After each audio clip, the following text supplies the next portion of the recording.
Am I visible to you? No, wait a second. Hello and welcome back to the digital e-learning module. In this digital classroom, you will learn about Internet of Things, commonly known as IoT, through real-life scenarios. Not only this, after each key concept, you will be tasked to complete some interesting activities that will ensure your correct understanding of IoT and its real-time applications. So, let's begin to learn IoT through a very interesting conversation between Aditya and Shreya. Good luck and happy learning! Hi Aditya, how have you been? I'm fine. I'm really fascinated by the advanced technologies, and so I'm here. Oh yes, I was waiting for you to come and meet me so that we can continue with our next session. How did you do that? How did you switch the AC on through your cell phone and not from its remote? How did this magic happen? Hold on, this isn't magic. This is the next technology that you are going to learn. Well, I'm all set. Okay, but before that, imagine this situation.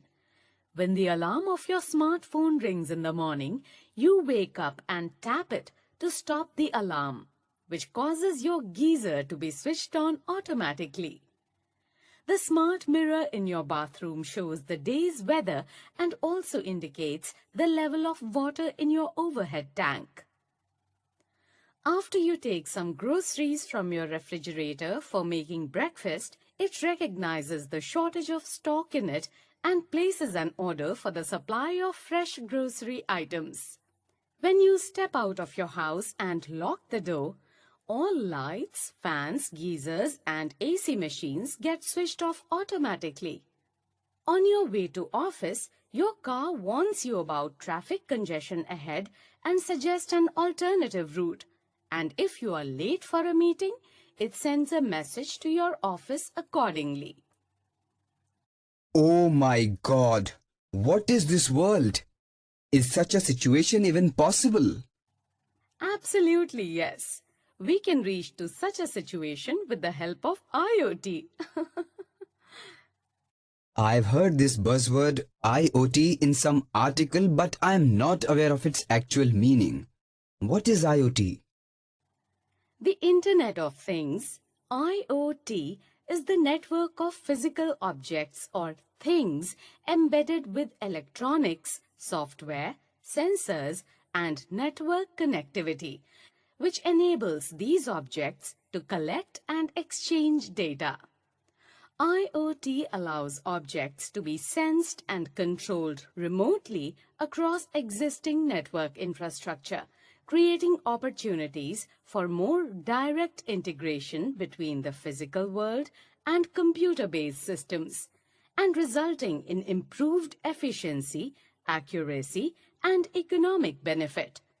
Things in the IoT sense can refer to a wide variety of devices, such as heart monitoring implants, biochip transponders on farm animals, electric clamps in coastal waters, automobiles with built-in sensors, DNA analysis devices for environmental or food or pathogen monitoring that assist firefighters in search and rescue operations.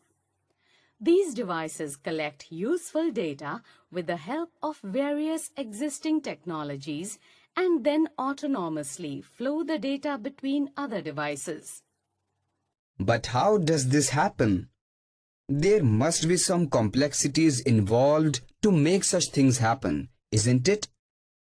To understand how IoT works, we need to understand various components and related processes associated with IoT. A complete IoT system integrates 4 distinct components: sensors or devices, connectivity, data processing, and a user interface. Sensors or devices. First, Sensors or devices collect data from the nearby environment. This could be as simple as a weight measurement reading or as complex as a full video feed. A person uses sensor or devices because multiple sensors can be bundled together, or sensors can be part of a device that does more than just sense things. For example, your phone is a device that has multiple sensors: camera, accelerometer, GPS, etc. But your phone is not just a sensor. However, whether it's a standalone sensor or a full device, in this first step, data is being collected from the environment by something. Connectivity. Next, that data is sent to the cloud, but it needs a way to get there.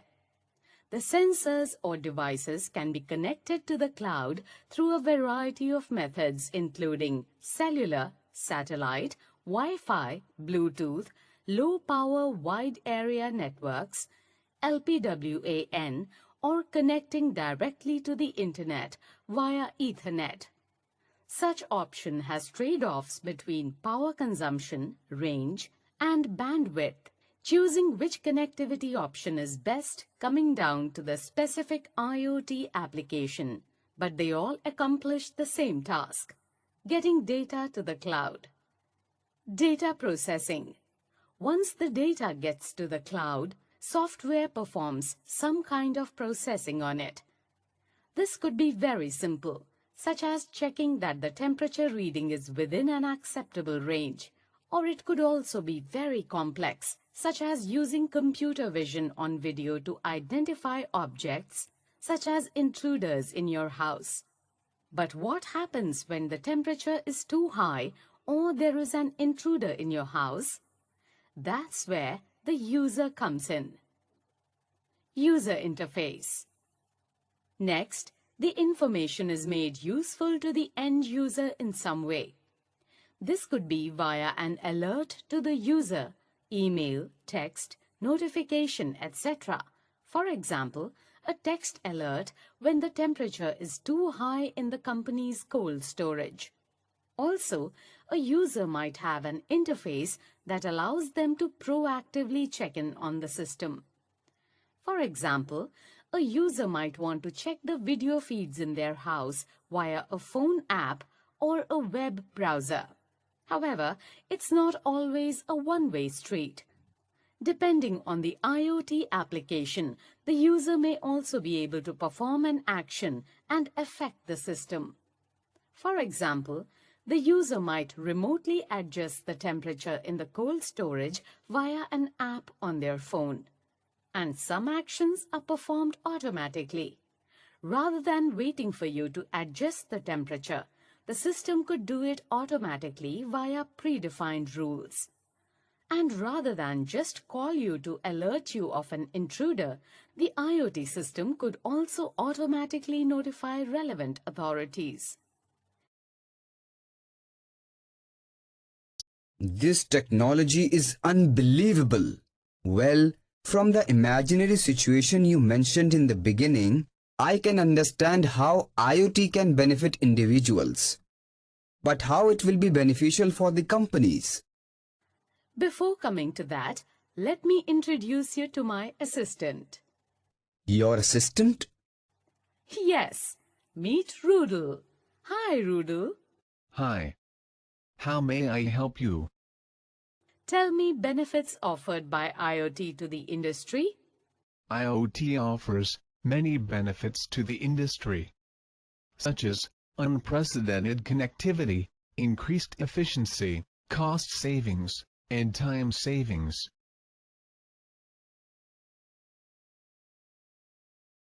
This doodle is based on IoT. Unbelievable. Technology is incredible. I would love to learn about these benefits briefly. So, IoT offers many other benefits industrially, such as unprecedented connectivity. IoT data and insights from connected applications and devices empower organizations with the ability to deliver innovative new products and services faster than their competitors. Increased efficiency. IoT networks of smart and intelligent devices provide real-time data to arm employees with the information they need to optimize their day-to-day efficiency and productivity. Cost savings. IoT devices provide accurate data collection and automated workflows to help organizations reduce their operating costs and minimize errors. Time savings. Connected smart devices can help organizations enhance the performance of systems and processes to save time. Right. I also now feel that IoT can bring lots of benefits for the companies. But I also sense that there are some risks associated with IoT. You are correct. Let's see the limitations of using IoT. Limitations. 1. Concerns for data security and privacy are growing because of the rapid increase in the number of connected devices in homes, offices, and industries. 2. These devices are vulnerable to hacking. 3. People are very much concerned about the possibilities of their data being stolen from devices. 4. There could be 3 potential hack points: devices, network, and cloud. 5. Data is on the fly on networks while at rest on devices and cloud. 6. To attack servers, IoT endpoints could be used by hackers as launchpads. These risks can be mitigated by following steps. Device designers and software developers need to incorporate adequate security and privacy measures at the initial stage of design and development. It is very much critical that we as individuals and all the companies which are going for IoT should ensure proper security mechanisms. Let us have another session of a quick knowledge check. So, IoT is the future, am I correct? Indeed, as per Gartner's prediction, by 2020, more than 50 billion devices are going to be connected to Internet in one way or another. These devices got to be intelligent and self-reliant. With the help of intelligent computers embedded into devices, the primary aim is to make things autonomous. This process will obviously build a parallel society of more than 100 billion smart, intelligent, self-reliant and autonomous machines in parallel to human society.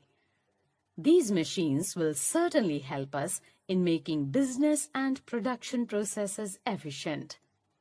We have already entered into an intelligence-driven world.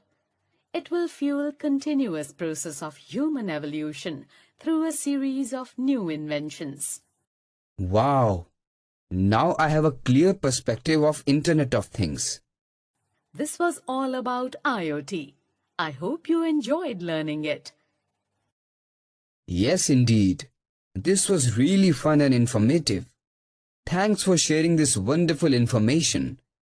I'm glad to have met you today. Stephen Hawking correctly said, "We are all connected by the internet, like neurons in a giant brain." I hope you enjoyed this module.